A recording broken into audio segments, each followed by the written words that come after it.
welcome to the 53rd episode of Recluse Horror. This is a daily horror movie review podcast.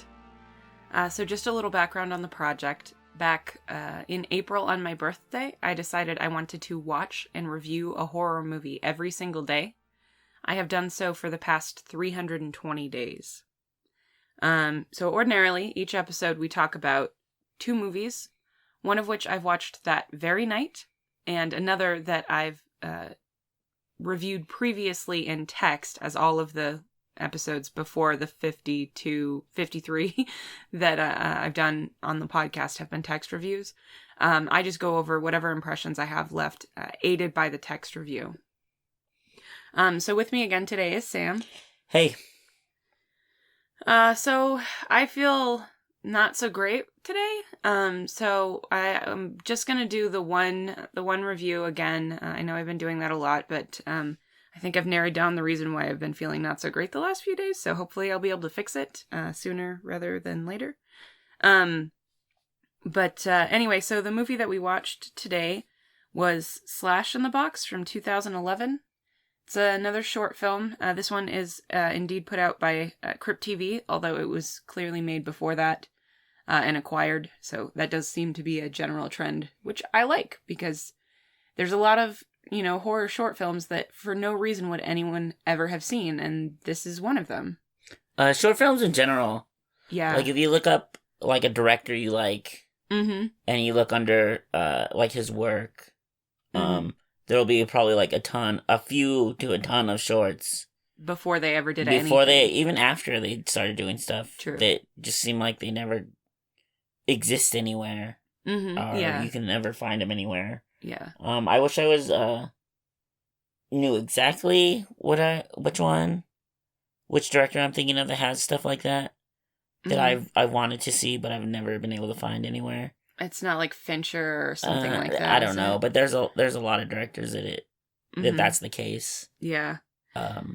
That's all. I've mentioned that on the podcast before, exactly like that. If you go to your favorite director's page and look down at the bottom, like usually towards the beginning, but yeah, they do often do them nowadays. They're becoming more of a thing, I feel like, with the easy distribution, like free distribution platforms like YouTube.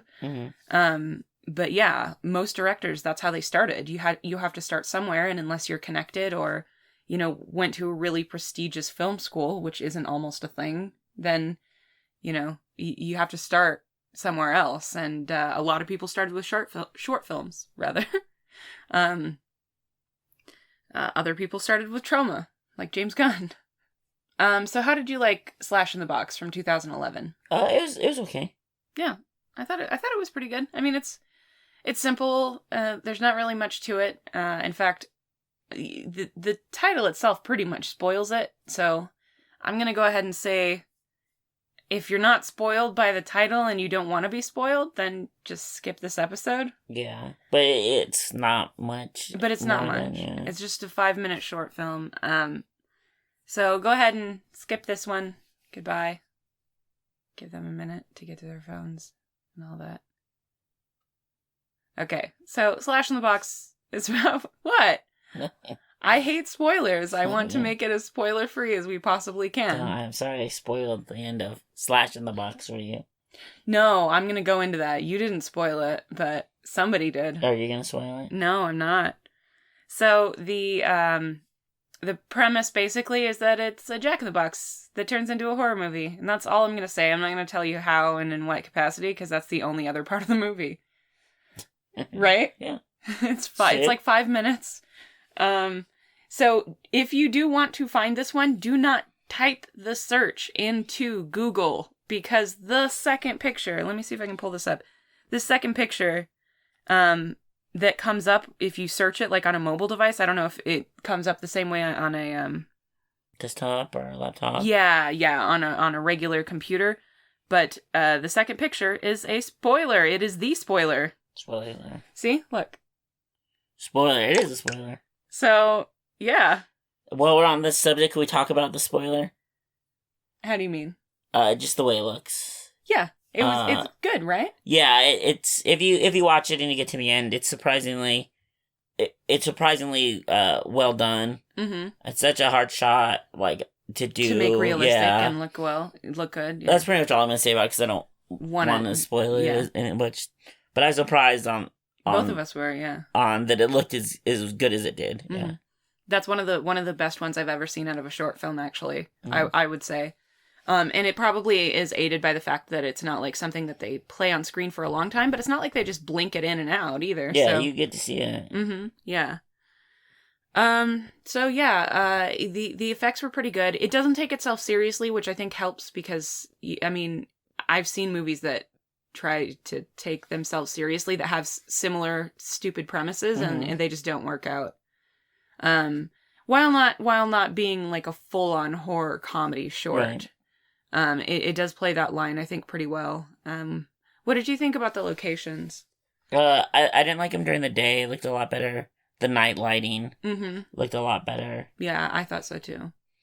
But it's just like a house. Mm-hmm. It's a nice looking house, but it's fine. It's unnecessary to anything else. So it's good. It's not any negative points, but it's really not any positive points either.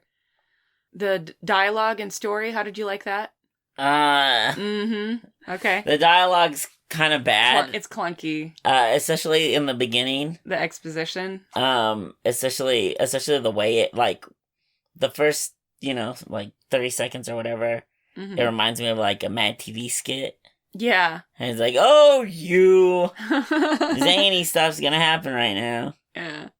It does. It's not super good. But again, I think they were just trying to like, okay, well, we're planning on making this about 5 minutes or whatever. Like, we have to get this information across, and the only way we're going to be able to do it is to do it through dialogue. So they just kind of exposition info dump you in the first half hour. Funny. Or 30 seconds. It's just funny to me how, like, oof. Yeah. It's clunky, but it doesn't really need to not. It's not trying too hard not to be. It's really more about the effects and just the silliness of it. I think. Oof. Mm-hmm. What about that other effect? The silly one. Yeah, that was kind of weird. It's kind of out of place. I thought it was fine. That was really the moment that I realized that they weren't trying to take it too seriously, though. Right. So, like. It could have been more stupid if that was the case. It could have been, true. And that would have been much better. Mm-hmm. Was there anything else that you wanted to talk about with this? Or? It's hard to talk about. Do you have anything else on the director? I like the little, a little bit. I like the little guy a lot. Yeah. That probably doesn't really make sense, but he's cool. Little guy. The little guy. The little guy. Yeah, the director's directed a few shorts. There's this movie that I haven't seen it. I guess it's a thriller. Mm-hmm. It kind of looks like a horror movie, but it's probably more of a thriller. Called Splitting Image. Splitting? Yeah, Splitting Image. It is Splitting Image. Okay. It has one of the actors from Cabin in the Woods in it. Oh, okay. Which one? Oh, Anna Hutchinson. Hutchison. She's the one who plays the cheerleadery blondie. Is she a cheerleader in it? I think she might be. She definitely does a cheer. Anyways, unless I'm thinking of a different one. It has. I think it only has like 5 ratings. Yeah. But it's an 8 out of 10 on IMDb. Huh, that's interesting. But I think like no one's seen it or rated it, so it's probably pretty high because of that. Seeing the competence of how that was directed, the shots were good and stuff like that. I could definitely see how that director could also be attached to a good movie. Well, there's no reviews or anything. Yeah, it must have been a really small, like, straight to DVD like no thing one's or something. seen it and stuff like that. Yeah, that's too bad. We should try to. Well, I guess if it's not a horror movie, we can't review it. But yeah, it's horror thriller. It looks a little bit like a horror movie, but and that title, "Splitting Image," sounds like a horror comedy title. But yeah, and if it's got that woman in it, the Anna Hutchison or whatever. I don't know if we can find it. Is the thing. Yeah. Huh. I don't know. Parts of it look. I might cheat and try to find it and review it. But it was just interesting. They went on to do like a feature length. Yeah, with at least one actor. I don't know who else is in it, but at least one actor I knew. So yeah. Was there anything else? The other character has a bunch of acting credits, but I don't know if I've seen anything. So I'm going to talk really slow while I look through the IMDb to see if I know anything he's worked on. And the answer is no, I don't. The answer is no. I don't know. Okay. He has like 65 credits. Okay. But it's all short. TV series. I guess he was on Kimmy Schmidt, Unbreakable Kimmy Schmidt. Oh, okay. As Wall a Wall Street Bro. Yeah. Huh. I don't remember them. Yeah. Just random weird stuff. I don't know. Like, he wasn't good in this. He wasn't terrible. I don't think either of the actors were terrible. That one line. Oh, that one line was stupid. Was his line. And it's just like, oof. Yeah. But that's down to the line being bad, too. Let's take like 1 million more takes of that. I'm gonna start spitballing some. He's the best one. Not that one. Yeah. It's bad. Yeah, there's a particular line in this that he has that's a really like cheesy, cringy. dumb, cringy line. And his delivery does not help that. Unfortunately, I think a lot of the problem is the line itself and not just the delivery. But yeah, it's a bad line. I remember it. It's ingrained in my head. It's like burnt. Okay, so I guess that's our review of Slash in the Box from 2011, and that's our show. If you enjoyed this podcast, please rate, review, subscribe, whatever. The best thing that you can do to help the show is to share it with somebody that you think would enjoy the show or somebody that you love. If you would like to share it and they don't have, the person that you're sharing it with doesn't have the same platform, or if you don't like the platform where you found us, we are available on YouTube, Player FM, Apple Podcasts, Stitcher, Podcast Addict, and pretty much any podcatcher out there.